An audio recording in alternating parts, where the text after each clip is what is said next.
todo esto de las artes empieza de la memoria que yo tengo. Cuando tenía 3 años gané un concurso de baile y canto. Entonces, ahora no bailo, no canto, pero me imagino que en su momento pues ya tendría algo ahí que mostrar o algo interesante que hacer. Después de eso estuve haciendo música durante mucho tiempo, estuve tocando en grupos, estuve escribiendo en diferentes fanzines que se llamaban en la época. Entonces me iba acercando también un poco pues, a la cultura, a lo artístico. Y me gustaba el teatro también, hice algunos talleres de teatro. Y nada, luego descubrí los malabares y con los malabares como que fui encontrando un poco el enfoque, ¿no? De hacia dónde quería expresar o investigar. Incluso también había algo en los malabares, en esa época que había muy poco y había como mucho por hacer y un campo enorme como para investigar. Me gusta mucho también investigar y entonces eso me fue llevando, casi sin querer, me caí en una escuela de circo, que era algo que yo al principio pues, no relacionaba malabares y circo. Yo hacía malabares y de circo pues no lo tenía mucho en mente.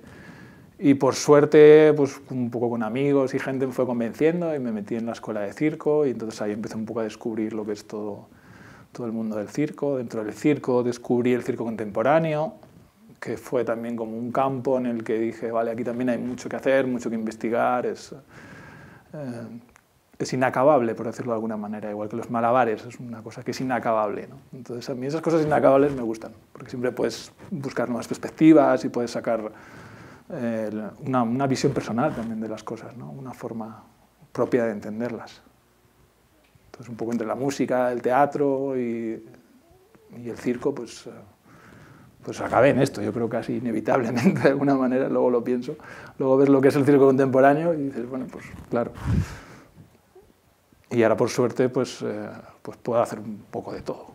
Pues,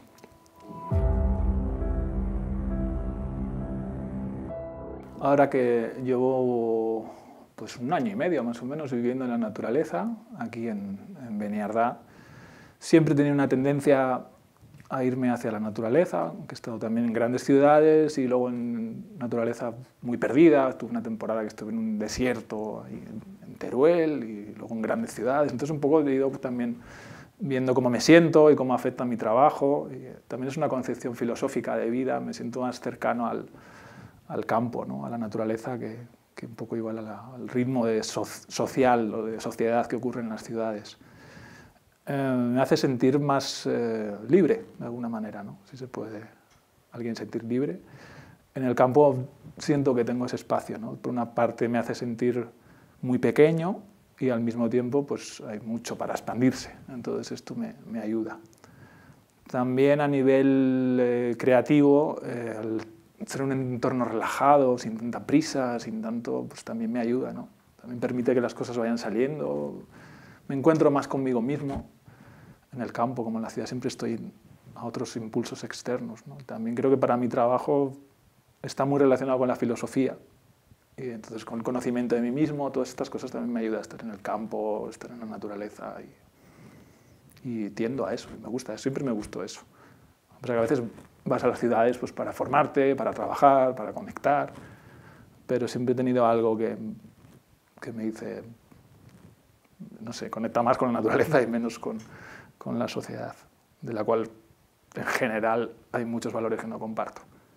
Pues la experiencia de trabajar y de crear en el bancal pues es algo que nunca me hubiera imaginado en realidad. Siempre, de alguna manera, todo lo que llevo haciendo trabajo con muy pocos recursos, o yo pensaba que con muy pocos, ¿no?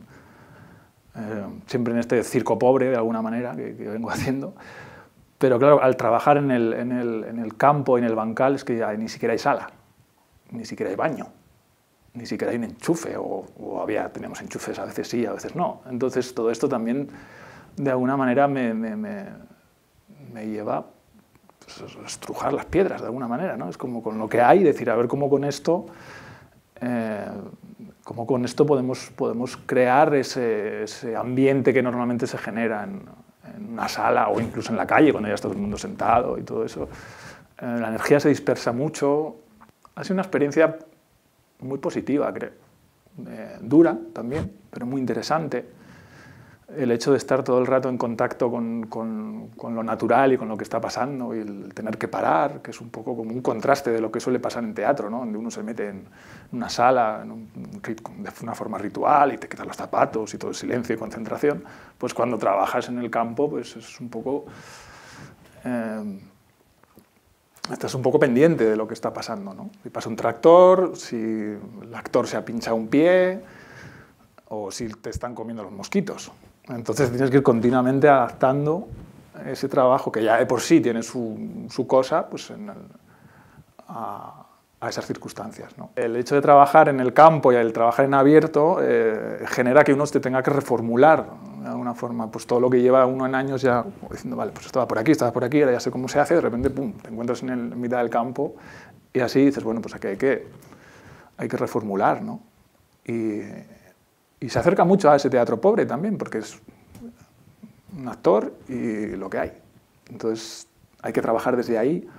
El proyecto de Sols lo iniciamos con la Clueca en un momento en el que de alguna manera empezaba a ver todo este asunto de la pandemia y de la situación actual, y creo que fue una forma de recoger la crisis o recoger los problemas y decir, vale, pues este problema, no hay que quedarnos parados o quedarnos a ver por dónde va, y decir, bueno, pues hay que reinventarse, tenemos la energía, tenemos las ganas, tenemos el espacio, hay que hacer un espectáculo.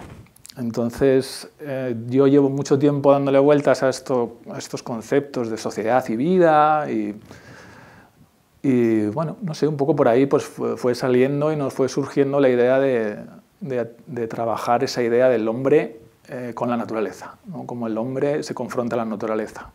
Y dentro de esa línea encontramos, digamos, esa dicotomía sociedad-vida, ¿no? Como las personas, el ser humano se ha ido alejando de la naturaleza hasta el punto de no comprender de alguna manera que pertenece a ella, ¿no? Y cómo pues, mucha gente no apreciamos o no le damos el valor o el estatus, de alguna manera, que tiene la naturaleza dentro de la vida, ¿no? Un poco esa dicotomía de la que hablo de sociedad y vida parte un poco de eso, ¿no? Tenemos la costumbre de decir, así es la vida. Y no, muchas veces estamos hablando de la sociedad, no es la vida, la vida es otra cosa. Entonces, un poco ese reduccionismo que hacemos de la vida dentro de la sociedad, pues era una forma de sacar eso desde ahí y decir, bueno, el contexto es esto, está la vida y estamos nosotros dentro, ¿no? Entonces, ¿qué ha pasado? ¿En qué momento el hombre se ha desconectado de la importancia que tiene la naturaleza con nosotros? Y mi forma de trabajar parte mucho de la reflexión un poco y de la filosofía, de lo que encuentro, de temas que me interesan y de cómo voy investigando en ellos, y intento normalmente llegar a un punto muy abierto. Entonces ir sacando, ir diciendo, bueno, ¿de dónde parte esto, ¿no? ¿De qué estamos hablando? ¿Cómo se puede tocar este tema sin decir directamente lo que yo pienso del tema, ¿no? ¿Cómo podemos reflexionar a partir de esto? Y en este caso, en el caso de Sols, pues para mí de alguna manera fue claro, ¿no? Como se juntaba un poco con ese deseo de hablar del tema, con el encuentro que tuvimos, con la situación, y era decir, bueno, pues aquí hay que hablar del hombre en relación con la naturaleza. De alguna manera vino así como... Creo que el hecho de que Sols se haga únicamente en el entorno rural y que sea que el público venga a verlo y no se desplace, tiene varios puntos buenos. Por una parte, estamos haciendo que el público se meta en un entorno natural que no es ese teatro prediseñado, no son esas condiciones que uno se espera, entonces ya genera una experiencia nueva. Y tiene un punto también creo, o me da a mí esa sensación, o quiero creer en eso también, que es una forma de decir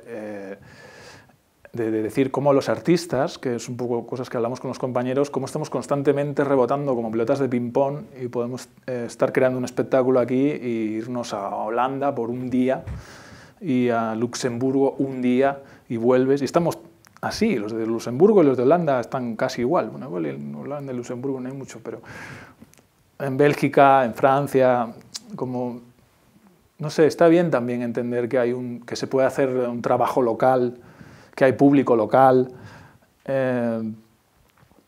que es un circo de proximidad, digamos, de alguna manera, ¿no? Creo que este punto es interesante, es importante que nos replanteemos eso también. He tenido una temporada que empecé a investigar con las piedras y encuentro en la piedra una simbología muy interesante. Es una materia base, es como lo primigenio de alguna manera, ¿no? Es como está la piedra ahí, a partir de ahí empieza a pasar todo, ¿no? Es un material bruto, es un ser inerte, pero que al mismo tiempo tiene muchísima historia, ¿no? Es un ser que dura para siempre casi, ¿no? Antes estaba Jean-Philippe Quicolas con su arena. Al fin y al cabo, no deja de ser la misma piedra que nunca nunca desaparece, ¿no? No sé, y para mí también representa por una parte esa naturaleza y también el misticismo, ¿no? Si uno se pregunta de una forma un poco alegórica o metafórica, ¿qué sabe esta piedra, no? Pues imagínate, lleva tanto tiempo viéndolo pasar todo, ¿no? Es tan perenne, porque muchas veces también las cosas de la sociedad y las dinámicas sociales son momentáneas, ¿no? Duran 10 años, 20 años, 30 años, 100 años, y creemos que siempre han sido así las cosas, ¿no? Pero la piedra siempre estuvo ahí. Ahora mismo estoy intentando montar un solo en mi salón de 3 metros cuadrados, que también es como trabajar con unos límites que me gusta, eso me inspira también que haya esos límites. Es un solo en el que estoy reflexionando mucho por diferentes cosas. También ahora estamos en una situación que es diferente, entonces el público piensa diferente. Quizá las necesidades sociales que podemos aportar desde lo que nosotros hacemos son diferentes, las prioridades han cambiado. Y bueno, la verdad que todavía me estoy preguntando mucho qué puede ser relevante o qué puede ser importante a lo que está aconteciendo, ¿no? Como que está en proceso. Supongo que iré recopilando también muchos proyectos y muchas ideas que se han quedado por el camino y que nunca he llegado a dar forma, y iré juntando, y quizá por una vez, probablemente es la única vez, que confíe una buena parte del trabajo en el proceso. Normalmente escribo, normalmente recuestiono, replanteo, veo las 1000 opciones antes de tomar acción, o tengo una dramaturgia clarísima y súper comprensible, y esta vez estoy trabajando mitad a mitad, como que quiero tener unas ideas, unas bases, un concepto que esté ahí, pero también quiero que la creación y que lo no racional se presente mediante el trabajo, y a ver qué pasa. Que me gustaría reflexionar sobre el circo, ¿no? Sobre lo que hacemos. Creo que el circo, y sobre todo el circo contemporáneo o el circo actual, que no es lo mismo, ha ido creciendo mientras iba andando, como se lo ha ido encontrando. Es como el que coge una guitarra, empieza a golpear y de repente, oh, esto suena bien, y de repente tiene una canción. Pero quizá el momento en el que estamos puede ayudar el comprender un poco, ¿no? ¿Qué pasa? Ha habido cientos de años de gente que estudia la escena, que estudia la comunicación, que estudia el arte, que estudia la expresión, y lo mismo que creo que hacer y no pensar genera muy buenas cosas, creo que también la razón está bien utilizarla, ¿no? Y está bien un poco construir sobre lo que ya se ha construido. Creo que dentro de este ímpetu que tiene el circo adolescente, comparado con otras artes escénicas, está llegando un momento, o quiero pensar que está llegando un momento en el que uno empieza un poco a recapacitar y a mirar alrededor cómo funciona el sector, dónde está lo fuerte, quién es quién, cuál es la tarea, dónde está el público, por qué hacemos lo que hacemos. Creo que hay mucho trabajo todavía para hacer de ese tipo y mucho que aprender de las demás artes escénicas. Ha llegado un punto en el que si no hay suficiente conocimiento y estudio, se toca techo. Es como cuando alguien toca la guitarra, quitando pocas excepciones que son genios, pues en un momento, pum, tocas techo. Entonces, o te pones a estudiar y te pones a aprender lo que han hecho otras personas, que siempre hay que traducirlo a circo, o la evolución se para. Y no se va a conseguir, o va a ser muy difícil conseguir, ese estatus artístico que de alguna manera busca el circo contemporáneo, que es establecerse desde la expresión. Y entonces creo que al momento nos toca estudiar, más que hacer, que también nos toca estudiar lo que han hecho los otros y ver cómo lo podemos aplicar a nuestro campo para seguir mejorando y para expresarnos mejor. Y la naturaleza siempre ha sido objeto de estudio. De hecho, el arte, la idea primigenia del arte es la naturaleza, es la representación de la naturaleza, hasta que llega el surrealismo y empieza a hablar de lo que son los sentimientos, ¿no? De lo que es lo interno y de la no necesidad de hacer algo figurativo. Y, aún así, casi todo es naturaleza, ¿no? Casi todo lo que producimos, de alguna forma, coge de la naturaleza, ¿no? Se inspira en la naturaleza. O si no, seguro que hay un ejemplo muy similar en la naturaleza, se podrá encontrar en algo, en una flor, o en unas plantas, o en el clima.